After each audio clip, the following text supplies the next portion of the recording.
आदाब। KP news 24/7 में आपका स्वागत है। मैं हूं मुस्तफा आदिल। सबसे पहले देखते हैं मुख्य समाचार। दिल्ली पहुंचा हिजाब मामला, राजधानी के स्कूलों में धार्मिक पोशाक पहनने पर रोक।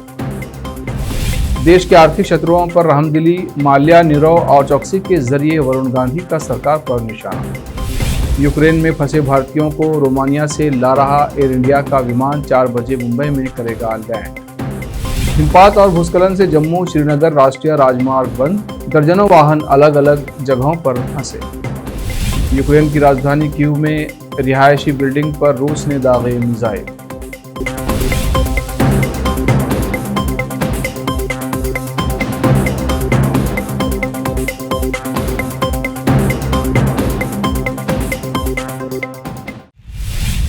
अब समाचार विस्तार से। बीदर के तालुका चिड़गुप्पा में पुलिस द्वारा सड़क यातायात जागरूकता कार्यक्रम आयोजित किया गया, जिसमें पुलिस अधिकारियों के अलावा और छात्राओं के अलावा स्थानीय लोगों ने भाग लिया। इस अवसर पर छात्र बैनर और प्ले कार्ड थामे चिड़गुप्पा के मुख्य रास्तों पर गश्त किया।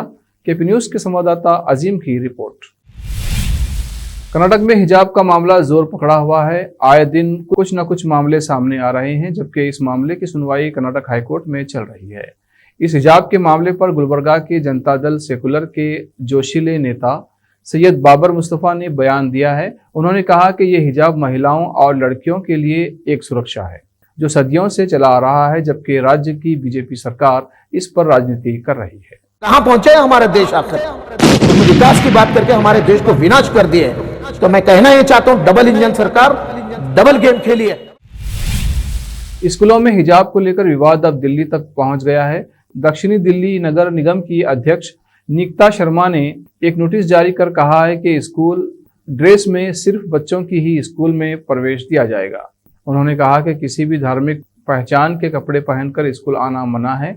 अभिभावक अपने बच्चों को स्कूल यूनिफॉर्म में ही स्कूल भेजते हैं। नोटिस में कहा गया है कि ये देखा गया है कि कई माता पिता अपने बच्चों को धार्मिक कपड़ों में स्कूल भेज रहे हैं।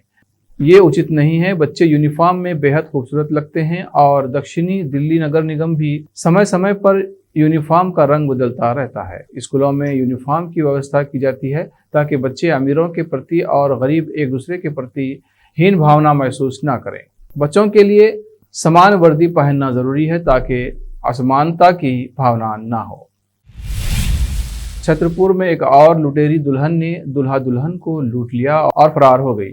दुल्हन कई बार शादी कर चुकी है और दूल्हे के पास लौट आई है। शादी उसके लिए एक धंधा बन गया है और विवाहित लड़के उसके चुंगल में फंस गए हैं। इस बार लॉटरी वधू के रूप में राजनगर के दलितपुरा को चुना गया। वो महंगा फोन, जेवर और नकली लेकर भाग गई। अब परेशान दूल्हा वो उसके परिजन पुलिस के चक्कर लगा रहे हैं। दलितपुरा निवासी सोहन लाल अहरवार की शादी उसी गांव के हरदास नाम के शख्स ने कर दी थी। लड़की का नाम पुष्पा देवी अहरवार और उसका पता सपना था।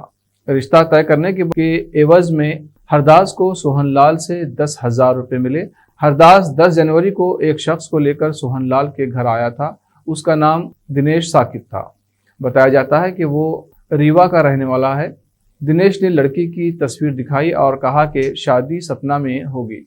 इन लोगों ने कम से कम 3-4 लोगों को अभी तक लूटा है। जो सिंदूरकी में भी इसकी शादी हुई थी 4-5 महीने पहले, तो वहाँ से भी इसने जेवर और 1.5 लाख रुपए केस लेकर भागी थी। थाने में शिकायत नहीं की? थाने में शिकायत की है मैंने। कितनी जगह शादी करी? थाने में शिकायत की है। थाने में कोई जवाब नहीं मिला। मैंने रिपोर्ट की थी 15 तारीख को, कुछ नहीं हुआ। मुझे कोई न्याय नहीं मिला। अभी मैं एसपी ऑफिस में आया हूँ। परिवार के साथ? हाँ जी, ये मेरा परिवार है, कुछ रिश्तेदार हैं, कुछ भाई है। कितनी जगह शादी करी थी इसने? शादी की इसने कम से कम 2-3 जगह। उत्तर प्रदेश के पीलीभीत से बीजेपी के लोकसभा सांसद वरुण गांधी ने एक बार फिर अपनी ही सरकार से सवाल किए हैं।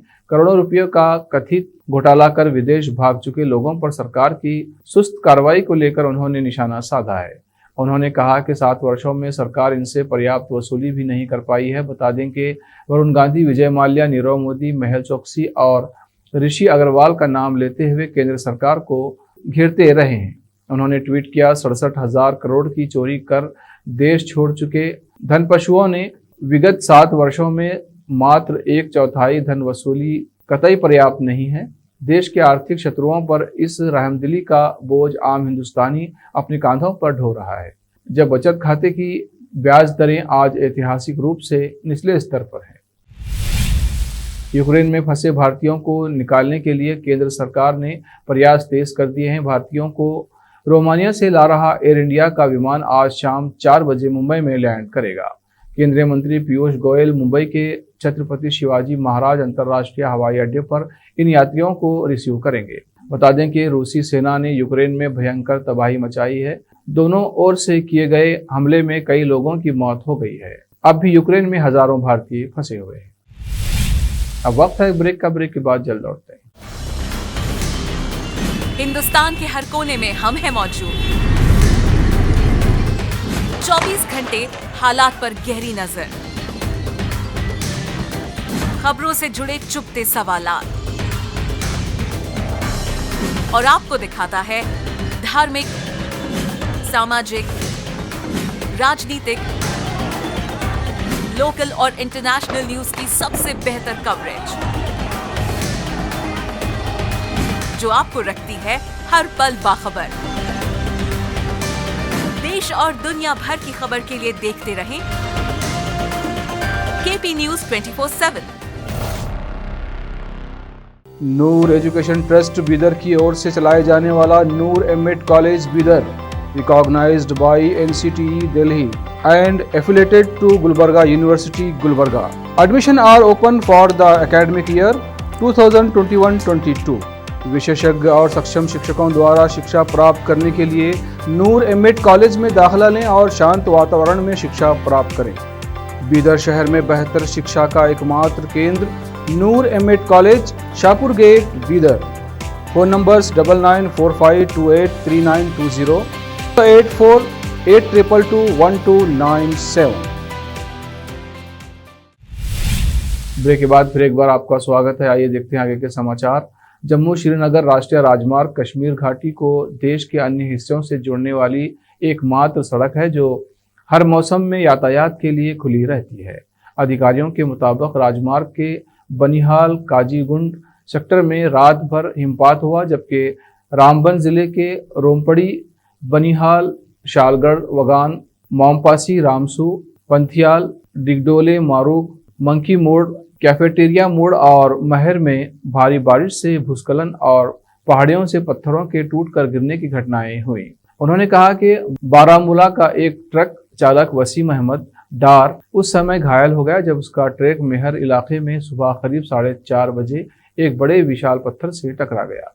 अधिकारियों ने कहा कि डार जम्मू से कश्मीर जा रहा था। हादसे के बाद पुलिस और नागरिक स्वयंसेवकों की एक संयुक्त टीम ने उसे बचाया। उसकी हालत अब स्थिर बताई जा रही है। यूक्रेन संकट में घिरे बिहार के छात्रों और अन्य लोगों के वहां से निकल रहे स्वदेश वापस लौटने वाले लोगों की मदद के लिए बिहार सरकार आगे आई है। मुख्यमंत्री नीतीश कुमार ने कहा कि उनकी सरकार युद्धग्रस्त यूक्रेन से निकालकर भारत लाए जाने वाले राज्य के लोगों की यात्रा का खर्च उठाएगी। इन लोगों के आज यानी शनिवार को स्वदेश पहुंचने की उम्मीद है। सीएम नीतीश ने शुक्रवार देर रात को इसकी घोषणा की। उन्होंने यूक्रेन में फंसे भारतीयों को वापस लाने के लिए विशेष उड़ानों की व्यवस्था करने पर केंद्र सरकार का आभार जताया है। मुख्यमंत्री ने कहा कि उन्हें ये जानकारी मिली है कि यूक्रेन में फंसे भारतीयों को लेकर उड़ानें दिल्ली और मुंबई पहुंचेंगी। बिहार के लोगों की यात्रा का खर्च राज्य सरकार उठाएगी। देश की राजधानी दिल्ली में आज राष्ट्रीय युद्ध स्मारक की 3री वर्षगांठ मनाई गई। इस मौके पर एक भावुक कर देने वाला वीडियो सामने आया है, जब एक बहन राष्ट्रीय युद्ध स्मारक घूमने आई थी, लेकिन जब उसने स्मारक में अपने भाई के नाम की पट्टी देखी तो वो अपने आप को रोक नहीं सकी और उसकी आंखों से आंसू बहने लगे। महिला का ये वीडियो उसके पति द्वारा इंस्टाग्राम में पोस्ट किया गया है। दरअसल शगुन नाम की महिला दिल्ली स्थित राष्ट्रीय युद्ध स्मारक घूमने पहुंची थी, लेकिन जब देश के लिए अपने जान देने शहीदों की लिस्ट में अपने भाई कैप्टन संबियाल के नाम की पट्टी देखती है तो वो अपने आप को रोने से रोक नहीं पाती। बता दें कि राष्ट्रीय युद्ध स्मारक को स्वतंत्र भारत के सशस्त्र संघर्षों में लड़ने वाले भारतीय सेना के सैनिकों को सम्मानित करने और उन्हें याद करने के लिए बनाया गया था। इस स्मारक में देश के लिए अपनी जान देने वाले वीर सपूतों के नाम स्वर्ण अक्षरों में अंकित है।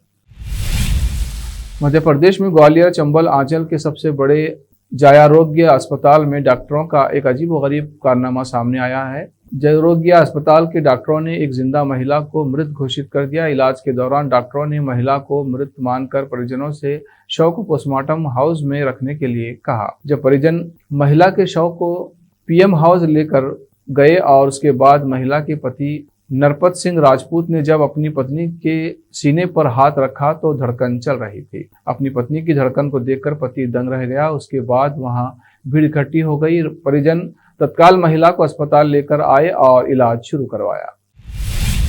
आर्ट बालाजी पर आने वाले शो लॉकअप के ऊपर अब संकट के बादल मंडरा रहे हैं। एकता कपूर के रियलिटी शो लॉकअप को कंगना रनौत अपने अलग ही तेवर के साथ जहां होस्ट करने की तैयारी कर रही थी, वहीं अब इस शो को लेकर हैदराबाद के एक व्यवसायी ने कॉपीराइट का मामला दर्ज कराया है। जहां एक तरफ मेकर्स का दावा है कि ऐसा शो दर्शकों ने किसी प्लेटफॉर्म पर नहीं देखा होगा, वहीं बिजनेसमैन सनोबर बेग का कहना है कि उनके रजिस्टर्ड आइडिया द जेल पर आधारित लॉकअप शो है। हैदराबाद के व्यवसायी सनोबर बेग के अनुसार उन्होंने एंडेमोल शाइन इंडिया के अभिषेक रोग के साथ कॉन्सेप्ट शेयर किया था, जिसके बारे में उनका कहना है कि उन्होंने पीठ में छुरा घोंपा और उन्हें धोखा दिया। फिलहाल सिविल कोर्ट ने आदेश देते हुए लॉकअप के मेकर्स को शो को किसी भी प्लेटफॉर्म पर स्ट्रीम करने से रोक दिया है। यूक्रेन की राजधानी क्यू पर रूसी मिसाइल से हमले जारी हैं। समाचार के अनुसार शनिवार को क्यू शहर के केंद्र के दक्षिणी पश्चिमी में 2 मिसाइलें दागी गईं। इनमें से एक जुलियानी हवाई अड्डे के पास दागी गई तो दूसरी सेवस्तोपोल चौक के पास गिरी। यूक्रेन की सरकार की तरफ से कहा गया है कि एक मिसाइल ने रिहायशी बिल्डिंग को निशाना बनाया है। आखिर में फिर एक बार देखते हैं मुख्य समाचार। दिल्ली पहुंचा हिजाब मामला, राजधानी के स्कूलों में धार्मिक पोशाक पहनने पर रोक। देश के आर्थिक शत्रुओं पर रहमदिली, माल्या, नीरव और चौकसी के जरिए वरुण गांधी का सरकार पर निशाना। यूक्रेन में फंसे भारतीयों को रोमानिया से ला रहा एयर इंडिया का विमान 4 बजे मुंबई में करेगा लैंड। हिमपात और भूस्खलन से जम्मू श्रीनगर राष्ट्रीय राजमार्ग बंद, दर्जनों वाहन अलग अलग जगहों पर फंसे। यूक्रेन की राजधानी कीव में रिहायशी बिल्डिंग पर रूस ने दागे मिसाइल।